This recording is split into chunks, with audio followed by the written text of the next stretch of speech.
इस फिल्म के प्रायोजक हैं वस्त्र मंत्रालय भारत सरकार एवं प्रस्तुत करता है विकास आयुक्त हस्तशिल्प कार्यालय। भारत के हस्तशिल्प।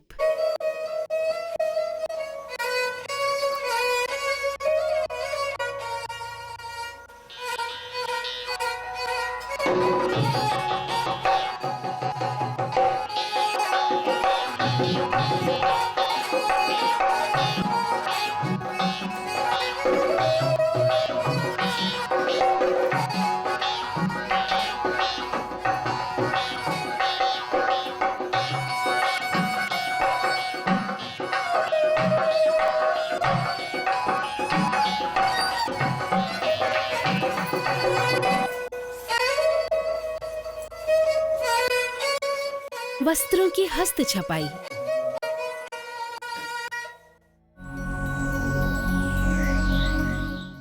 भारत में प्राचीन काल से हाथ से बुने वस्त्रों की एक दीर्घ परंपरा रही है।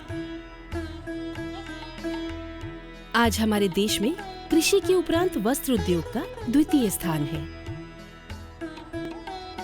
ये कितने ही लोक शिल्पकारों और ग्रामीण कारीगरों को रोजगार उपलब्ध करवाता है, जो दिन रात अपनी कला से सूती और रेशमी वस्त्रों पर समान रूप से जादुई डिजाइन रचते हैं।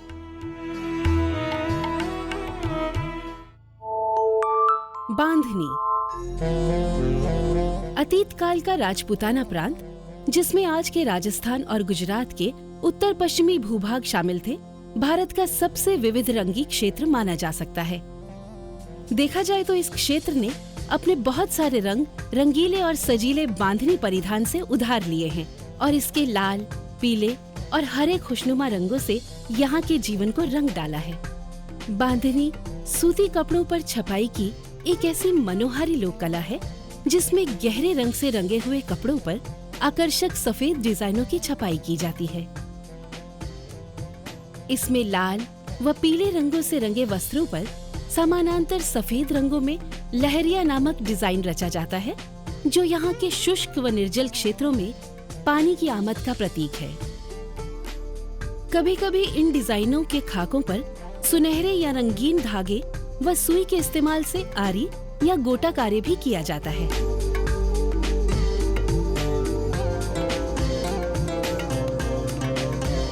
ये विशेष वस्त्रकला अपनी रचना के दौरान मंत्रमुग्ध कर देने वाले कई चरणों से गुजरती है। सबसे पहले नितारे गए बिना मांड के कपड़े पर बड़ी दक्षता के साथ डिजाइन बनाए जाते हैं। तब कपड़े के छोटे छोटे दानों के बराबर हिस्सों को बांधकर उन पर सूती या रेशमी धागों से गांठें लगाई जाती हैं।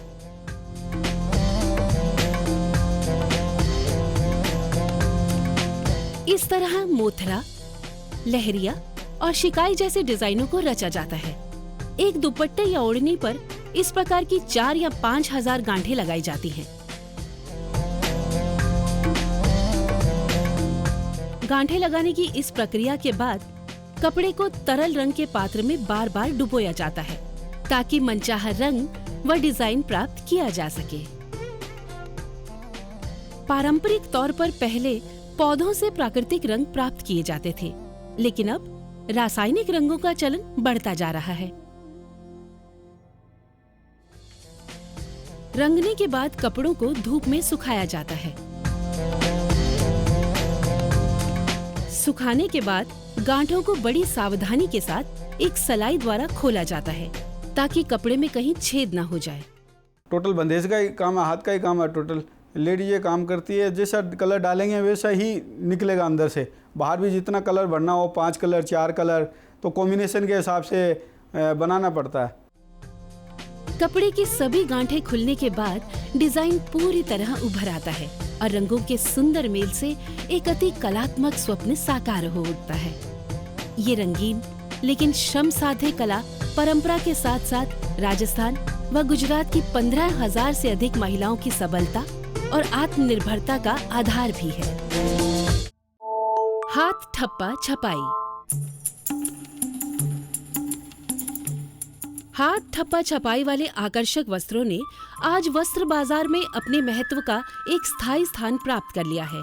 इनकी एक विशेषता पर्यावरण अनुकूल होना भी है।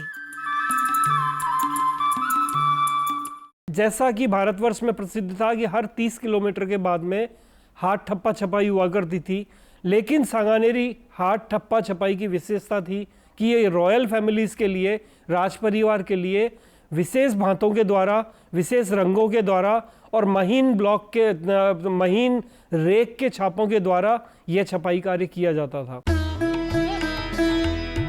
हाथ ठप्पा छपाई वाले वस्त्र, जिन पर प्रायः सांगानेरी और बागरू छपाई होती है, आजकल विभिन्न उत्पादों में प्रयोग किए जा रहे हैं। इनमें परिधान, पहनावे, पर्दे, लिनन और अन्य फैशन सामग्री शामिल है। वस्त्रों पर लकड़ी के ठप्पों द्वारा छपाई करना एक जटिल कला है और इस प्रक्रिया में कई कठिन चरणों से गुजरना पड़ता है। तेल में भीगे लकड़ी के ठप्पों पर कई प्रकार की कलात्मक बनावटें तराशी जाती हैं, जिन्हें जोड़कर एक जटिल डिजाइन की रचना होती है।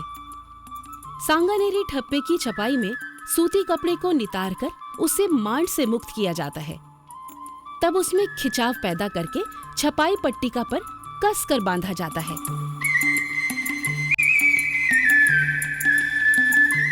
जटिल डिजाइनों की छपाई के लिए नक्काशीदार ठप्पों को मनचाहे रंगों में डुबोकर बाईं से दाईं तरफ के क्रम में कपड़े पर ठप्पे की छाप लगाई जाती है।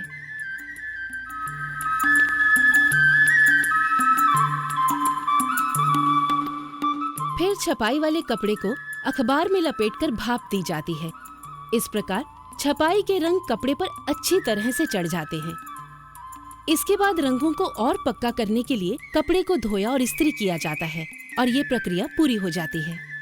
बागरू ठप्पा छपाई, जिसे स्थानीय रूप से दाबू भी कहा जाता है, पर्यावरण अनुकूल है क्योंकि इसमें वनस्पति से प्राप्त रंग इस्तेमाल किए जाते हैं। पहले जो बनाते थे वो नेचुरल कलर्स बनाते थे, लाल काला 2 ही कलर प्रिंटिंग में काम में लिया करते थे वो लोग। और आज मार्केट के हिसाब से, जितनी मार्केट की डिमांड है उसके हिसाब से हम लोगों को अलग अलग कलर बनाने पड़ रहे हैं, अलग अलग तरीके के डिज़ाइंस हम लोग यूज़ करते हैं, अलग अलग तरीके के डाइज प्रोवाइड हो रही है हम लोगों को। पहले एक बड़े कपड़े को पानी में सिकुड़ाकर एक सख्त सतह पर पीटकर एक नया आकार दिया जाता है। तब कपड़े को एक टैनिंग यानी शोधन रसायन में डुबोकर धूप में सुखाया जाता है। विभिन्न जैविक उत्पादों जैसे फिटकरी, इमली के बीजों, धौरी के फूलों, एलिज़ेरिन और माही के उपयोग से कपड़ों को अपेक्षित लाल व काला रंग प्रदान किया जाता है। भाप दी जाती है तथा धोया व धूप में सुखाया जाता है।